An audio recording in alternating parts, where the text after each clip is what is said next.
So what we're going to do now is move on to Harrison. Are you ready to show your slides? And we're just get, this is a much smaller cost share facility, so we're not trying to compare yield fund with this one.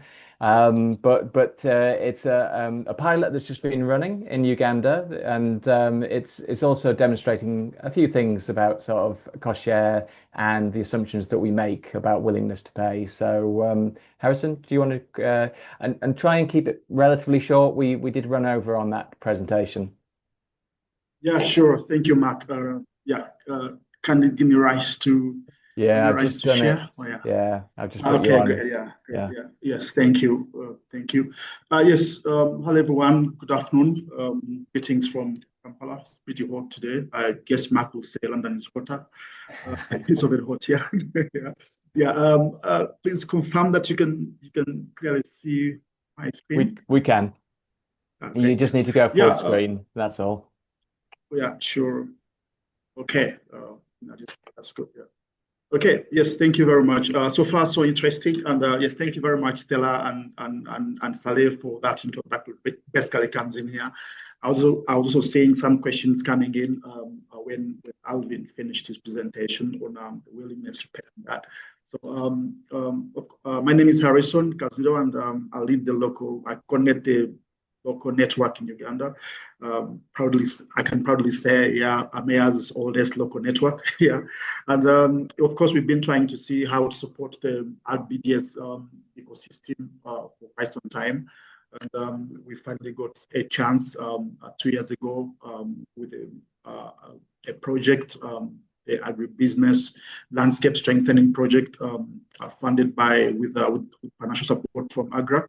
And one of the areas that we wanted to test really was that question of course, I mean, there's no doubt about the importance of BDS, like everyone has said. Everyone, of course, confirms that AG MSMEs require BDS, quality BDS. But then there is the element of the financing bit. How do we finance this BDS? How do we ensure that the AG-SMEs, including farm organizations, are able to access this sustainably? So we've tried to answer that question, to explore that question. And so we decided that part of this project that we got, a component goes into testing that big question. Of AG MSMEs willing and able to pay for BDS? Because that is a question that everyone has. And so we went in full swing to test that. This project has had two phases. This pilot had two phases. I'm struggling with. Oh yeah, okay, yeah, yeah. Had two phases. Phase one. Our overall target is to test with 50 AG MSMEs. Phase one had 24 of them, and then 27 are coming in phase two. We wanted to answer that question to some level, because when you look at the big AG-SMEs that, for example, Stella was supporting through the yield fund, that question is largely answered at that level. The big MSMEs, yes, they are able to pay and they have willingness to pay. How about the micro MSMEs that we have done? Are they also able and willing? Because I mean, in the face of constricting budgets, donor support reducing, we needed to understand very well. So we designed this facility to test that, so that we can be able to confirm and then share the learning. And we were trying to also the selection of the BDS providers that we got into this pilot was also very, very critical. Actually, during the selection, we managed to pick our first lessons in there, because our initial target was to get 10 BDS providers, but the challenges and of course the stereotypes that we have, we couldn't be able to get all the 10. We settled in on 6, but it's all part of learning.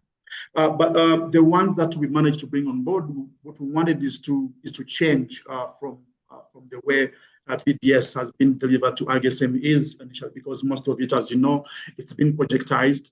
It's projects that hire the BDS provider, and then they even identify the BDS areas that is supposed to train the AG-SME in, and then they go in there and then support the AG-SME. So we want to test that and change.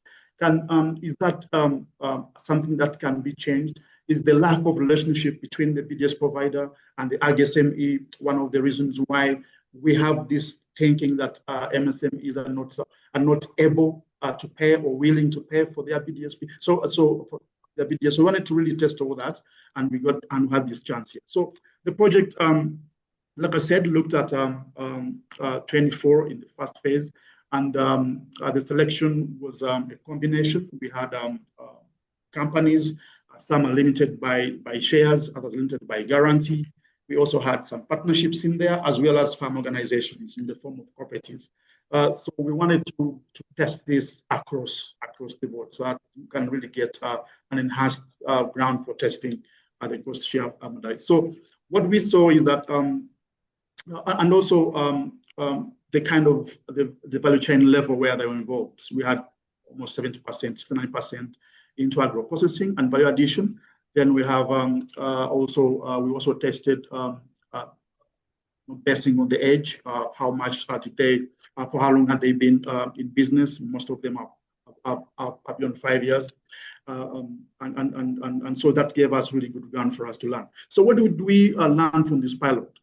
Yeah, we saw that question that always comes in. Are ag SMEs able and willing to pay? The answer we got from this pilot is yes, a resounding yes. They are, but there are conditions, of course, that they give. As long as they see value, as long as they are able to discuss the terms and agree to them, yes, they are willing to pay. But as long as we continue to follow the projectized kind of approach, where they don't have a relationship with the BDS provider, they're not willing to pay because they don't see the value. Because what we've seen from this is that, we have the BDS areas already set for them. They have no say. They have no. There's no proper assessment done, so they don't feel like, look, this BDS is really to support them. But as long as they can attach value to that, they're supporting their financial management systems. They are supporting their business strategy, positioning, product quality. Yes, they are willing to pay, and we saw this in this pilot here. Yes. Of those that we got into this, 81% surprisingly had never accessed BDS before, partly because they all thought that BDS is supposed to be extended through projects, not they cannot go out there and look for providers to bring services to them, or they couldn't go out there and pay for the services that they need. So that was also a very, very good discovery, a very key learning for us.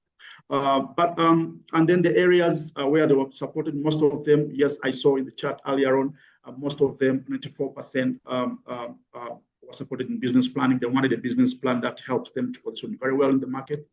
Financial management and market linkages, connections were also very, very critical, but also streamlining records for their businesses, and then access to finance. Basically, business readiness was also very, very key. But also, what are they willing to pay for? Why would they pay money? Because they value practical coaching compared to the one-off trainings that projects usually give them. So as long as the BDS provider is going to support the business beyond just the one-off training, yes, they're willing to pay for that. Is the training going to bring in market and financial linkages that are practical, real? Yes, they're willing to pay for that. And then the flexible payments. Very many of them have challenges.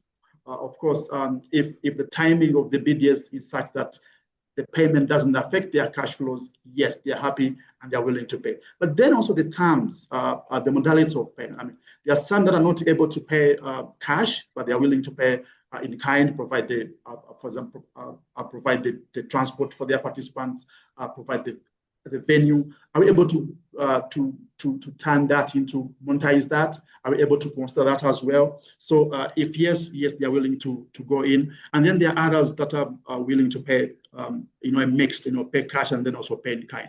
So it is very important also that we emphasize the need for establishment of a really strong relationship between the BDS provider and the business as well. So that, but also, if what we also learned is that when the AGSM is not able to pay, it's not because they're not willing, but sometimes it's because, of course, they are stuck cash flow wise. So we have to find a way around that. And so if we can be able to be patient with them, tweak the whole pilot with them, the whole arrangement, with them, yes, we saw that, yes, they are willing to come on board and be part of it.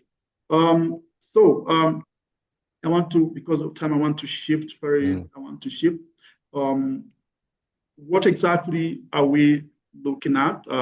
Moving. What exactly did we? I wanted to. I think this is the one. Yes. What recommendations do we have from, of course, from that phase one? Is how can we integrate that capacity, the BDS services that we provide the AG-SMEs with access to finance. That is very, very key.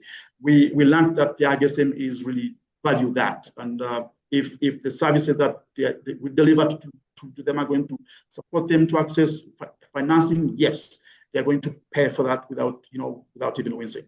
But and also, are we also able to, when we have an approach like this, are we able to segment? There are those low category, the first tier, second tier. Are we able to have a costing that favors them, that enables them to be part of it?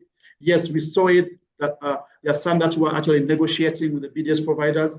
And of course, if the BDS provider understands and is willing to go in there and listen to them and they discuss round table, they come up with a solution, yes, they are willing to pay. So because we saw that range, the cost that they were paying was between 300,000 and 3 million shillings. Certainly, when we have, BDS that costs much more than the turnover of an AG-SME, they're not going to be able to afford that, certainly. So we need to look at that and then see how we are able to do that. But so with that catalyst from AMEA of 80% coming in, we were able to have a deduction at the end of it that, yes, the Agri-SMEs are willing to invest in their own growth. They are able to pay for these SMEs, for these BDS services, if they are practical, if they are tied to financial outcomes, and they are going to see real value, to deliver real value that they find interesting and important for their businesses. That's what I wanted to share with this cross-share perspective.